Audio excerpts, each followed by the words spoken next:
Salve, salve, meus amigos, bom dia, boa tarde, boa noite, meus amigos. Vamos falar de Chelsea United. Se o Chelsea e o Strasbourg se classificar para a Champions League, o que raios acontece? Eu quero falar muito de Strasbourg nesse vídeo. Vamos falar de Chelsea, Strasbourg, Mudryk, belezinha? Em relação ao United, Matheus Cunha, parcelamento, Victor Osimhen, o que esperar, belezinha? Então, rapaziada, já coloquei aqui meu óculos para ficar com aquela skin de advogado e advogado e contador do fair play financeiro da Premier League. Já tô aqui com meu óculosinho. O pessoal fala, ABC, porque você não grava mais com óculos. Esse óculos aqui, rapaziada, ele é de descanso. Aquele contra a luz azul dos computadores, celular. Eu, de vez em quando, tenho dor de cabeça. Então, o óculos é quando eu tô começando a sentir dor de cabeça, aí eu coloco o óculos, entendeu? É pra realmente proteger um pouco a minha visão. Então, às vezes eu uso, às vezes não uso. Eu não gosto muito de usar ele não, rapaziada. Apesar que o público feminino gosta muito. Né? O público feminino gosta muito, aqui em Fortaleza, principalmente, mas eu não gosto muito de usar óculos não, rapaziada. Sendo bem sincero. Se um dia eu precisar usar óculos de maneira permanente, ferro. Meus amigos, deixa o like e se inscreve no canal. O like é muito importante. Ó, saiu hoje aí, ó, um 9 que pode ser potencializado e os subestimados da Premier League, belezinha? Seja mesmo, rapaziada, ABC Plus praticamente vídeo todo dia para ABC Plus. Vídeos aí de futebol, tático, técnico, jogadores ficando ali à frente do tempo. Então seja membro, tem uma opção aí pelo YouTube e também tem uma opção via Pix. Na descrição tem um vídeo explicando, belezinha? Vamos lá, meus amigos. Ó, em relação aqui ao Mudryk, de vez em quando o pessoal me pergunta aí, Mudryk. Enfim, rapaziada, o Sergei Palkin, que é o CEO do Shakhtar, que é muito próximo ao Mudryk, falando que já conversou com o Mudryk várias vezes, né? Depois que aconteceu o problema do doping, ele não entende como pode ter acontecido. Ele não tem ideia, não tem a menor ideia, ele fala, né? Então os advogados organizaram para ele fazer um polígrafo, um teste de mentira. O que ele passou? O problema é que, tipo assim, né? Esse teste aí, como é que é, né? É aprovado por quem, né? Então vai fazer parte de uma evidência que ele, de maneira intencional, não fez nada errado. Nada errado. O Mudryk tá sendo claro. Não é sua culpa que testou positivo. E ele agora precisa descobrir como aconteceu e quem fez isso. Os seus advogados estão tentando descobrir. Ainda não tem resultados. O que tá me sendo muito estranho é que ainda os resultados da conta-prova não saíram ainda. E não demora tanto, né? Então, ninguém sabe o que aconteceu. Eu desejo o Mudryk o melhor. Ele é um top profissional e uma pessoa muito boa. Ele deveria ser protegido. O Sergei Palkin falando aí do Mudryk. Ele deveria ser protegido. O que eu não entendi até agora é porque raios o resultado da conta-prova ainda não saiu. Porque demora tanto. Belezinha? Ó, rapaziada. Pedro Neto tá tendo a sua melhor temporada artilheira na Premier League com 6 gols. Ele marcou mais gols nessa temporada do que das últimas 3 temporadas combinadas, né? Obviamente teve muito problema de lesão, né? Nessas últimas 3 temporadas. Existe aí um contexto, né? Um contexto em relação ao Pedro Neto. Mas é muito bom saber que ele tá evoluindo. Que ele tá evoluindo na produção. O Pedro Neto, eu falei isso quando ele foi contratado. É um jogador pronto, só que a finalização de vez em quando, e obviamente a parte de lesões, tá se mantendo saudável, muito bom, e tá melhorando a produção, ou seja, tá evoluindo, né? Tá evoluindo. E cara, eu falei, se o Pedro Neto te entrega 10 gols igual aquele que ele fez contra o Fulham, ele é ponta de 80 milhões de euros. Taticamente, quebrando linha, versatilidade. O problema do Pedro Neto era gols e lesões. Gols e lesões. Se não fosse isso, não era à toa, rapaziada, que quando se falava de Pedro Neto, falava Liverpool, Arsenal, City, o United já foi especulado com ele, o Big Six, o Tottenham, o Big Six queria o Pedro Neto. O Chelsea foi lá e contratou. Belezinha? Enfim, rapaziada, antes de falar aqui da Blue CEO, ó, o Chelsea, né, a Blue CEO comprou mais aí do Strasbourg, que tem praticamente 100%, ó. 99,97% é praticamente WCO. Eles injetaram aí mais 87 milhões de euros, ó. Ou seja, por que será, né? Esse aqui vai ser legal pros padeiros de Harvard. Os caras que fizeram padaria em Harvard e sabem tudo de negócio. Esses aí que eu acho mais engraçado. Esses gênios de internet, o cara mora no cu do mundo. Não, os donos do Chelsea não sabem o que estão fazendo. Tu que sabe. Tu que sabe, brother. Tu que sabe. Olha, por que será? O time tá crescendo, cheio de jovem talento, pode ir pra competição europeia. Ó o dedinho, ó. Ó o dedinho aqui, ó. Ó o dedinho, ó. Ó o dedinho, ó. Ó o dedinho, ó. Pode ir pra competição europeia. Ou seja, é um ativo valorizando. Não são minis ativos. Não são os jogadores. É o ativo, cara. Não é o ativo, entendeu? É o ativo clube. Tá sendo valorizado. Ou seja, essa opção de compra das ações, daqui 2, 3 anos tá valendo quanto? Hein, padeiro de Harvard? Se o Strasbourg continuar nessa crescente, daqui 2, 3 anos o clube tá valendo quanto? Hein, padeiro de Harvard? Tu que sabe de negócio. Quanto será? É isso que os QI de protozoário, os QI de ameba, não se ligam, cara. Aí tem as matérias do The Athletic aí, devendo 1 bilhão, brother. É pouco a dívida de 1 bilhão que eles injetaram. Hoje, pra você comprar o Chelsea hoje, é no mínimo 5 bi. Mínimo 5 bi pra você comprar o Chelsea. Eles compram por quanto? 2,5? Já dobrou. Hoje, pra você comprar o Chelsea Super Mundial, essa gama de talentos, pra você comprar o Chelsea hoje, é 5 bi. Os caras compraram por 2,5. Aí o inteligente é o cara que mora no cu do mundo e tá em rede social. Os burros são os bilionários. Eu queria entender essa lógica. Eu preciso me controlar, porque eu tenho que ter cuidado do que eu vou falar. Os inteligentes no cu do mundo. Os bilionários são os burros. Eu queria entender essa lógica. De verdade. Mas é o Bostil, né, rapaziada? O Bostil, eu não posso falar... Toda vez que eu falo Brasil, tem que ter cuidado. Não é Brasil. É os bostileiros e o Bostil. É um público diferente, né? Eu queria entender essa lógica. Mas enfim, rapaziada. Champions League, o que acontece? Presta atenção. Existem duas maneiras.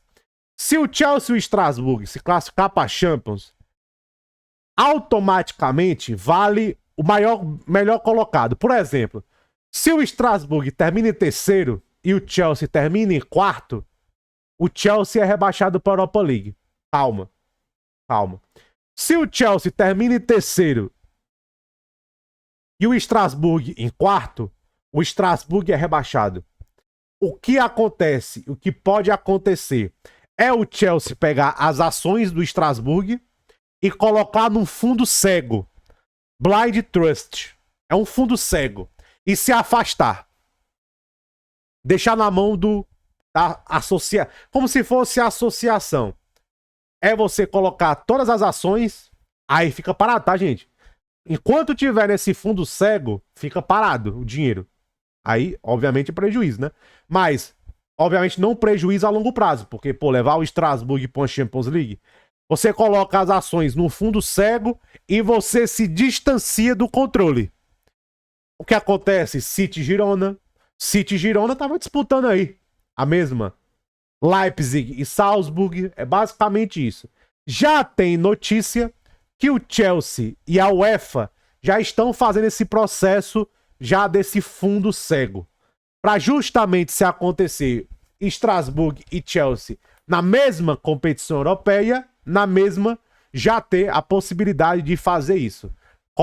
Do Chelsea, WCO, se afastar do controle para o time poder jogar a competição internacional, belezinha?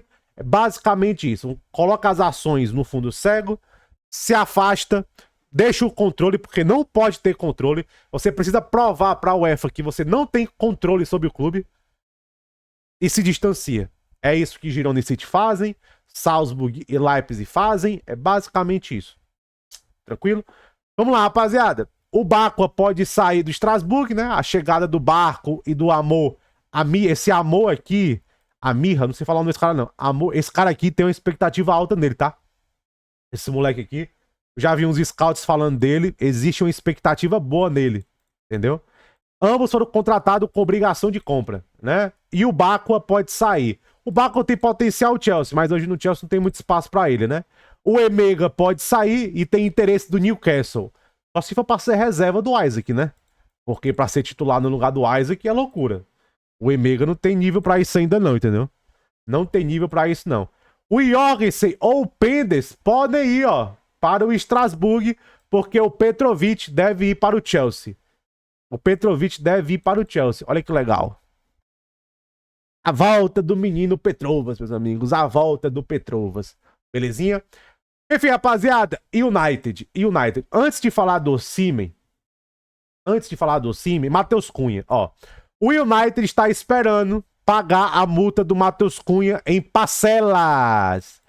O Wolves estaria aberto a um pagamento parcelado. O problema é quantas parcelas. Gente, quanto maior o número de parcelas, melhor para o fair play financeiro.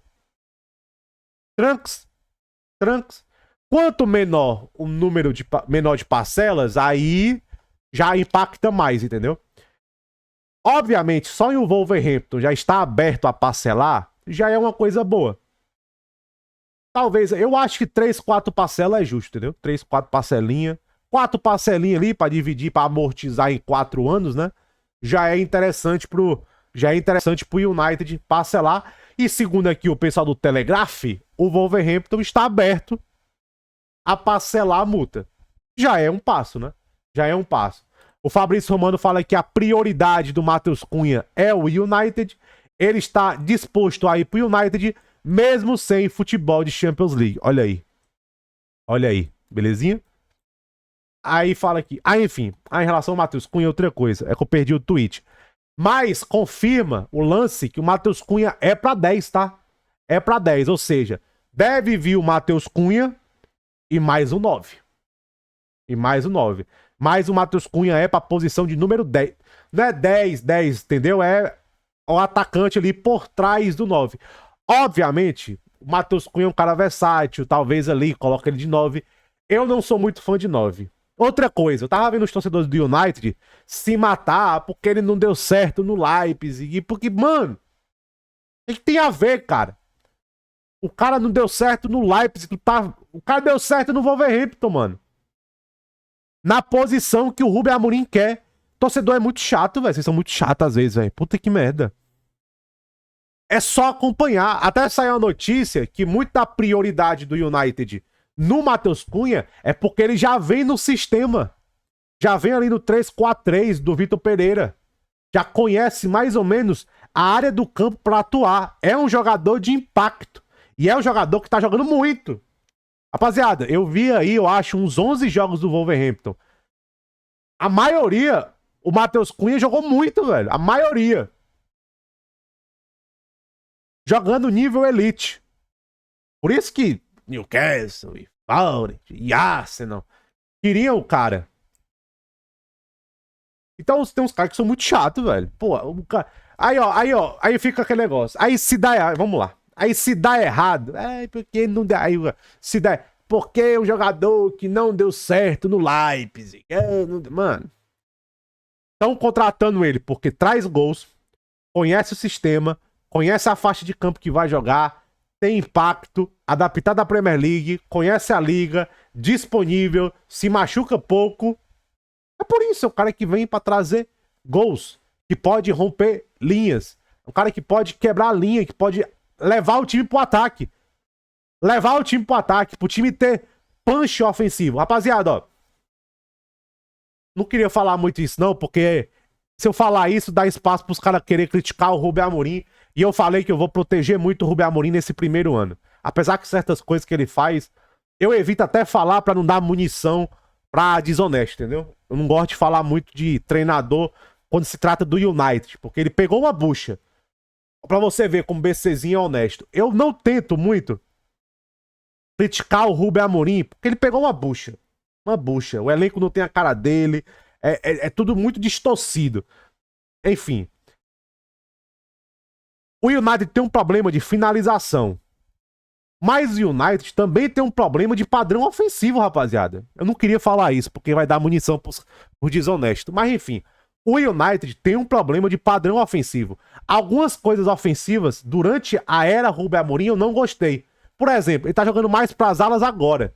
No começo ele centralizava muito. Agora que ele tá variando um pouco mais.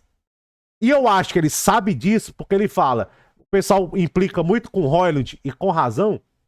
E ele fala, é um problema do time. É um problema do time. Do time, eu concordo que é do time também. Tem muito individual, muito individual, muito. Mas também tem um problema do time também. Entendeu? Tem algumas coisas do padrão ofensivo do United que eu não gosto muito. Gente, a virada contra o Lyon, como até o rapaz comentou, foi no caos, mandando bola na área. Isso não é padrão ofensivo. Isso é abafa, isso é loucura, isso é caos. Colocar o Maguire de 9 e lançar 300 bolas na área, isso não é padrão ofensivo. Isso não é um time que pega a bola e sabe o que fazer. Isso é loucura, isso é caos, isso é futebol. Isso é Ferg Time, né? Mas isso não é padrão ofensivo. Já tem muitos jogos que eu vejo do United que eu não gosto do padrão ofensivo do United. De certas ideias, de certas movimentações, eu não gosto. Mas eu evito falar porque eu não quero dar uma munição pros bonitinhos descer a lenha no Rubem Amorim. Até porque muito também é material humano. Muito é material humano. Então o Matheus Cunha justamente é um cara pra trazer o time um pouco de trás pra frente, pra dar ali um pouco de salsa, de tempero pro ataque, de atacar, de carregar, de agredir. Entende? De você ter um punch.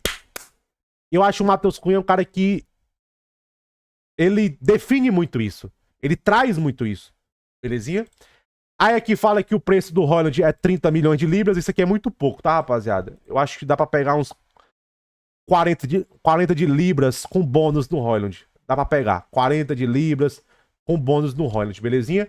E obviamente fala do interesse do Osimhen, né? Falando que o United tá muito interessado no Osimhen, mas não tem nenhum acordo no momento. O United tá esperando pra ver se classifica para a Champions League, para entender quanto eles podem investir no centroavante. Rapaziada, o salário do Osimhen é salário de Champions League. O que eu falo? Futebol de Champions League, salário de Champions League. Futebol de Champions League, salário de Champions League. Rapaziada, o Osimhen, junto com o Gyökeres, se você analisar impacto e os melhores do mercado, e jogador pronto! Jogador pronto! Gyökeres e Osimhen são as melhores opções do mercado. Pra todo mundo, eu acho. Obviamente tem o Isaac, né? Mas o Isaac é uma fábula. precisa... Sem condição o Isaac pro United. Então, o Gyökeres e o Osimhen são as melhores opções prontas.